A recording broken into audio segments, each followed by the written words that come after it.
일본나라 강풍을 만난 후에 14일 동안 배는 이리저리 바람에 이제 밀려서 헤매게 되었습니다. 배 안에 있는 사람들은 엄청나게 두려움 가운데 있었고, 그 두려움 가운데 어떤 것도 생각할 수 없는, 이제 이러다 죽겠구나라는 그런 마음, 즉 절망감 가운데 빠져 있었습니다.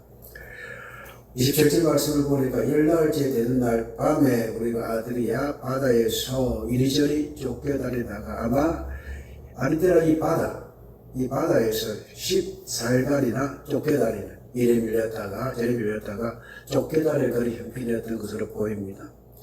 그런데 배는 배 전문가가 있습니다. 상공들입니다. 선원입니다. 자, 그때 보니까 이제 육지가 참 가까워졌구나라는 것을 느낄 수가 있었습니다. 그래서 육지에 가까워지는 줄 짐작하고, 이것은 아마 전문가의 짐작이라고 할 수가 있습니다. 아마 백길도 그렇고 또 흐름도 그렇고 이제 그 지역을 많이 다녔던 선원이기 때문에 이제는 육지에 가깝게 되었구나라는 이런 생각을 했던 모양입니다. 그래서 문을 지어보니까 서물길이 되고, 이 서물길은 서리남자 이렇게 팔을 벌면 1.8m가 나옵니다. 1.8입니다. 180cm가 나오는데, 이게 스물되면 약 36m 되는 깊이입니다. 지어보니까. 그 다음에 조금 더 가다가 지어보니까 15길이다. 이것은 약 27m가량 되는 그런 깊이로 파악되어졌습니다. 그래서 암초에 걸릴까하여 고물로 닷넷을 내리고 날이 새기를 고대하니라. 이 말씀이 오면은 날이 새기를 고대한다는 말은 날이 새기 어떻게 하겠다는 겁니까? 이제 일을 시작하겠다는 것이고, 여기 이물, 고물이 나오잖아요. 우리 동시사님은 배를 아십니까? 이물, 고물. 예, 이물은 배의 앞부분을 배라 그러고, 고물은 뒷부분을 고물이라고 합니다. 예수님께서 고물을 배고 주무셨다는 말씀이잖아요. 그걸 배의 뒷부분을 배고 주무셨다. 예, 배의 뒷부분이 높으니까 이 뜻이 되는 건데, 암초에 걸릴까하여 고물로 닷넷을 내리고, 닷은 아시죠? 쇠로 된 것이죠. 그걸 바닥에다 내려놓고 날이 새기를 기다리고 있습니다. 그래서 3절 기다릴 목적이 이루어졌죠. 어떻게 합니까? 사공들이 도망하고자 이물에서 닻을 내리는 채하고 거룩배를 바다에 내어놓거나, 여러분 배 보면 옆에 구명정이 있잖아요. 작은 배. 이것을 내려서 도망가려고 합니다. 사공들이 도망가고자 이물에서 닻을 내리는 채하고 거룩배를 바다에 내려놓습니다. 배에 누가 있어야 됩니까? 사공이 있어야 됩니다. 그들이 전문가입니다. 배에 있는 사람들의 안전을 위해서 그들이 살아 있어야 됩니다. 있어 줘야 됩니다. 그러나 전문가가 빠져버립니다. 이게 환란 가운데, 어찌 보면은 혼란한 가운데 사람들은 아무리 전문가라도 자기 목숨만 생각하는구나라는 것을 우리가 알 수가 있습니다. 희생하고자 하는 사람이 없다는 것이고, 모두 이제 배를 타는 목적도 자기 살려고 했기 때문에, 이 사람이 죽든 말든, 이 배에 276명이 있다 그랬죠. 이 사람이 다 죽든 말든, 자기들 배의 전문가니까 이 거룩배를 타고서 충분히 항해가 가능하니까 도망가려고 합니다. 바울이 눈치를 챘습니다. 왜? 바울이 배를 타고 어떻게 했어요? 성지 여행을 했잖아요. 그 지역에 성경했기 때문에 이 거룩배 역할을 잘 알고 있었기에, 또 이 선원들이 거룩배를 내린다는 것은 이 사람들이 도망하려고 하는구나 라고 생각해서 백부장에게 이렇게 명합니다. 백부장과 군인들에게 이르되 이 사람들이 배에 있지 아니하면 너희가 구원을 얻지 못한다. 배에는 전문가가 타고 있어야 됩니다. 아무리 바울이 배에 대해서 안다더라 배에 대해서 아는 것입니다. 배는 모릅니다. 어느 정도 이제 상황은 알겠지만 배의 정확한 이런 어떻게 사람을 살릴 수 있는 이런 기술에 대해서 알지 못하기 때문에 이 전문가들을 살려두어야 된다. 도망가지 않게 된다라고 백부장에게 명령합니다. 그래서 어떻게 합니까? 도망갈 수 있는 거룻배를 다 잘라버립니다. 이에 군인들이 거룻줄을 끌어떼어 버리니라. 자나리세야 갑니다. 선원들도 이제 도망가려고 하다가 도망을 못 쳤고 어떻게 될지 모르는 그 상황 가운데 바울이 났습니다. 그리고 우리가 열날 동안 두려움 가운데 음식을 못 먹었다. 그렇게 말을 하면서 이제 음식을 먹으라라고 권합니다. 사람이 곡기를 끊는다는 것은 무엇입니까? 희망이 없다는 것을 의미합니다. 먹어본들 내가 무성이 있겠나라는. 우리나라 속담에 잘 먹어야 귀신도 때깔이 좋다라고 이야기하긴 하지만은 그런 것도 아니지 않습니까? 날이 새어가며 바울이 여러 사람에게 음식 먹기를 권하여 이르되 너희가 기다리고 먹지 못하고 줄인 지가 오늘까지 10날이라. 최소한의 음식 먹었겠죠. 물을 마셨든지. 그러나 10날이나 안 먹었다는 것은 두려움이 너무나 폐리 상태에 왔기 때문에 못 먹고 안 먹고 견뎌내었다는 것입니다. 절망의 상황이기 때문에 먹는 것도 생각하지 않았다는 말씀입니다. 그들에게 이제 먹어라. 먹어야 산다. 먹어야 된다라고 희망을 전해주고 있습니다. 음식 먹기를 권하는 이것이 너희의 구원을 위하는 것이요 너희 중 머리카락 하나도 잃을 자가 없으리라 하고 너희들은 죽는 것이 아니라 살 수 있습니다 라고 말합니다. 이 근거가 무엇일까요? 이 근거가 있잖아요. 바울이 자기 생각대로 말을 했을까요? 희망만 우리가 희망 고문이 있잖아요. 살 수 없는데 이제는 저기 가망이 없는데 우리가 이제 먹고 있다 보면 살 수 있을 거라는 그런 생각으로 이야기했을까요? 그렇지 않습니다. 분명히 하나님께서는 예수님께서는 사도 바울에게 사도행전 19장 21절에 네가 로마도 보아야 하리라. 네가 로마에서 내 복음을 전해야 하리라. 그것은 사도행전 23장 11절 말씀에 기록되어 있습니다. 하나님의 사람은 하나님의 사명을 받은 사람은 그 사명을 주님께서 이루게 하시기 때문에 어떤 환난 가운데 어떤 절망감 가운데 결국 나의 인생을 이루시는 분 하나님이시다라는 사실을 믿기에 그 믿음이 절망 가운데 빠져있는 사람들에게도 희망을 말할 수 있는 그 가운데 믿는 사람이 얼마인지 모르겠지만 그러나 바울은 너희들은 죽는 것이 아니라 살 수가 있고 나의 하나님 나에게 삶을 주신 하나님께서 너희들도 나와 함께 살리실 것이다 라는 그런 희망의 메시지를 주고 있는 것입니다.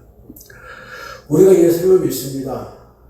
우리를 누가 부르셨나요? 성령께서 부르셨습니다.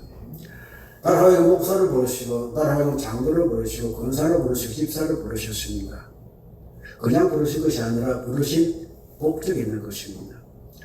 바울을 부르신 목적은 이방인들에게 복음을 전하는 것입니다. 맨 마지막에 로마에 가서 하나님의 말씀을 전하는 것입니다. 그렇기에 이 목적은 하나님께 이루시는 목적이 되는 것이고 바로 그 목적에 따라 하나님의 말씀, 약속을 이들에게 전함으로 이들에게 희망을 가져라고 말하는 것입니다. 그리고 이렇게 이야기합니다. 35절 말씀 읽어보겠습니다. 시작. 떡을 가져다가 모든 사람 앞에서 하나님께 축사하고 떼어 먹기를 시작하매 마치 어떤 것을 연상시킵니까? 보리떡 5개와 물고기 2마리로 예수님께서 축사하시고 떼어 주니 5,000명이 먹고 난 후에 강주가 몇 가지가 남았나요? 12강주리가 남았더라라는 것. 12강주리 완전한 수를 의미합니다. 축사했습니다. 기도했습니다. 하나님께 기도했습니다. 하나님 이 백성을 살려주십시오. 즐거운 마음으로 이 음식을 먹게 하여 주시옵소서. 그들이 이 음식을 먹게 하신 하나님께서 또 이 음식을 해서 먹을 수 있도록 구원해달라는 그를 외치며 기도를 했던 것입니다. 사실 우리는 이런 말씀을 전하고 살아야 되는 하나님의 자녀들입니다. 절망 가운데 빠진 사람들에게 식음을 전폐하고 절망 가운데 나는 희망이 없다 하는 이 사람들에게 음식을 걸어야 먹게 하는, 그것도 기도하면서 그들에게 희망을 가지게 하는 이와 같은 우리의 심령이 살아있기를 축복합니다. 36절 말씀 읽어봅니다. 그들도 다 안심하고 받아먹으니. 자, 불안이라는 것이 있습니다. 불안은 밖에 들어오는 겁니까? 내 안에서 나가는 겁니까? 나가는 거잖아요. 그리고 불안도 내 느낌입니다. 같은 상해를 불안을 가지는 사람이 있는 반면에 그렇지 않은 사람도 있습니다. 아, 내가 이 불안을 이겨내야지라고 하면 이겨낼 수가 있습니다. 항상 하나님께서는 당신의 백성을 부르시고 지도자를 삼으실 때에 불안해하지 말라고 말씀하시고 강하고 담대라고 말씀을 하셨습니다. 요셉에게 말씀을 하셨고 모세도 불안해서 벌벌 떨고 있을 때 내가 앞서가리라고 말씀을 하셨고 모든 불안을 다 제거하시고 그를 보내주셨습니다. 그렇게 불안은 내가 만들 때가 참 많구나. 내가 만들고 있구나라는. 사단과는 불안 가운데 살았지만 그 불안이 자기를 이기지 못하도록 하는 사람이었습니다. 그렇기에 같은 불안 환경 가운데에서 하나님의 굳은 약속을 믿었기에 그들에게 희망의 메시지를 전하며 너희는 살 수 있으니까 함께 음식을 먹자라고 하고 하나님께 기도하였던 사람이 곧 사도 바울이었습니다. 이게 이제 하나님의 말씀이 있는 사람과 없는 사람의 차이점입니다. 배에 있는 우리의 수는 전부 276명이었더라. 배부르게 먹고 밀을 바다에 돌려 배를 가볍게 했다. 일단 마지막은 이제 밀을 돌려가지고 배를 가볍게 하는 우선이기 때문에 왜? 계속 파도가 쳐버려 배가 이어질 수가 있으니까 일단 먹고 마지막 힘을 짜내어서 이제 육에 오를 수 있는 그 힘을 남겨놓고 밀을 버립니다. 나리섬이 어느 땅인지 알지 못하나 경사진 해안으로 된 한 마리 눈에 떼입니다. 배를 거기에 들여다 댈 수 있는가 오는 한 후에 닻을 끊어 바다에 버리는 동시에 키를 불어 놓치고 돛을 달고 바람에 맞추고 회화를 향하여 들어가다가 두 물이 합치는 곳에는 굉장히 물살이 셉니다. 세기 때문에 이제 두 물이 합치는 그런 곳을 만나 배를 걸매 이 물은 부딪혀 울릴 수 없다. 이 말이 무슨 뜻입니까? 배 앞머리는 물에 박혀가지고 움직일 수 없는 상황이 되어지고 뒤에는 어떻습니까?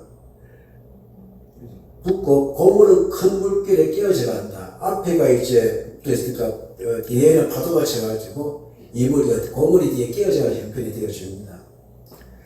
자, 42절 읽어봅니다. 시작. 군인들은 제수가 제어쳐서 도망갈까 하여 그들을 죽이는 것이 좋다 하였으나 군인들은 혹시 제수가 도망가면 자기도 죽겠구나 싶어가지고 지금까지 270을 이끌고 살아왔는데 제수가 도망가면 자기 몫을 위험하니까 죽여버리자라고 그렇게 말을 합니다. 이게 우리가 살아가는 하나의 삶인 것 같아요. 자기에게 피해가 되면은 가치 있는 사람도 살아야 되는데 죽이는 게 맞다라는 것이 사람의 판단인 것 같습니다.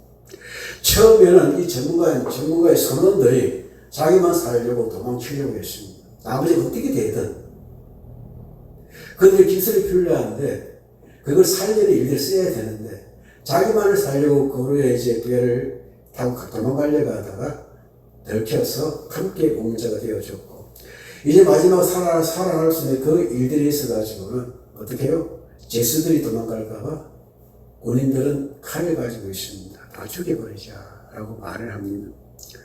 아, 우리가 사는 세상이 이렇구나. 이 배가 어찌 보면은 사람이 사는 작은 세상이구나라는 것을 느끼게 만듭니다. 그때 43장 43 말씀 읽어보겠습니다. 백부장이 바울을 구원하려 하여 그들의 뜻을 막고 헤엄칠 줄 아는 사람들을 명하여 물에 뛰어내려 먼저 육지에 나가게 하고 결국은 백부장이 결단합니다. 누구를 보호하기 위해서? 바울을 보호하기 위해서. 바울에게는 무엇이 있습니까? 하나님의 약속의 말씀이 있습니다. 약속이 있습니다. 우리에게 하는 약속이 있으면은 또 타인의 손을 통해서 보호하시는 우리 하나님이 되십니다. 그래서 군인들의 뜻은 죽이고자 했지만 백부장 책임자이기 때문에 그렇게 하지 말라. 대신에 어떻게 합니까?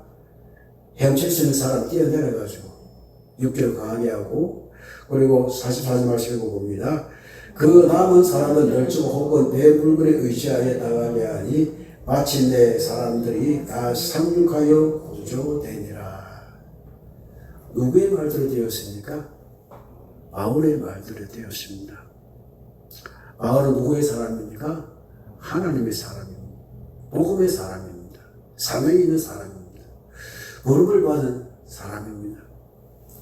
그렇게 하나님께서 바울에 약속하신 이 약속은요, 반드시 이루어지는데, 바울이 예루살렘에 이제 가서 엄청나게 이제 고통을 당하고, 이제 유대인의 손에 죽게 되었을 때에 자기는 로마 사람이니까 내가 로마에 가서 재판을 받겠다고 합니다. 이것도 모든 하나님의 예정 가운데 바울이 이용했던 하나님의 약속의 말씀이 있었기 때문에 그 약속의 말씀을 붙들고 내가 비록 죄수의 몸이지만 로마에 가서 재판을 받겠다.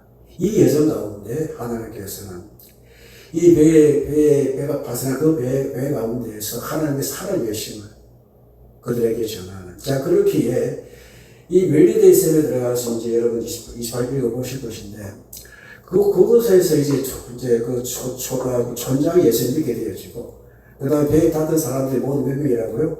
276명. 이들에게 얼마나 많은 사람들이 예수를 믿었을까라는 생각도 해보게 되어집니다.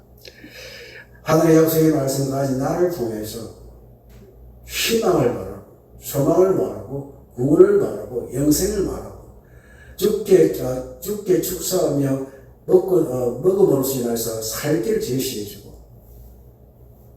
그러나 사탄은 항상 우리의 칼에 이제 우리의 목에 칼을 들이댑니다.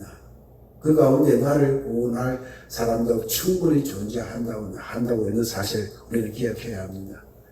그 결국 나를 통하여 주의 말씀이 이루어지기를, 살리는 말씀이 이루어지기를 간절히 바라는 제가 늘 축복합니다.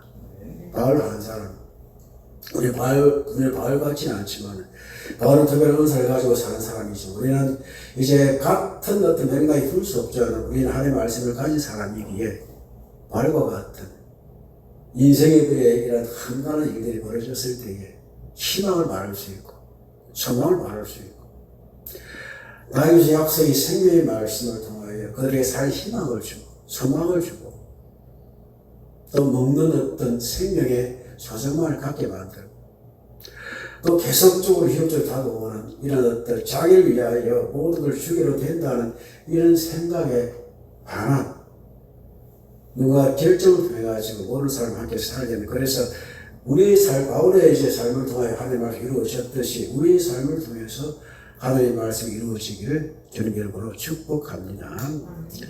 자, 주신 말씀을 가지고 함께 기도하겠습니다.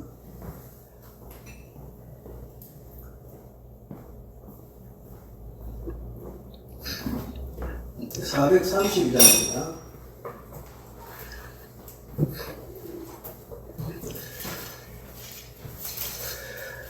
분당 가운데에서 먼저 나의 믿음이 중요합니다. 270명 가운데 270명은 믿지 않았지만은, 그러나 바울은 믿었습니다. 이 믿음이 우리에게 필요합니다. 430장 하나님 나에게 믿음을 주옵소서, 약속의 말씀을 믿는 믿음을 주옵소서.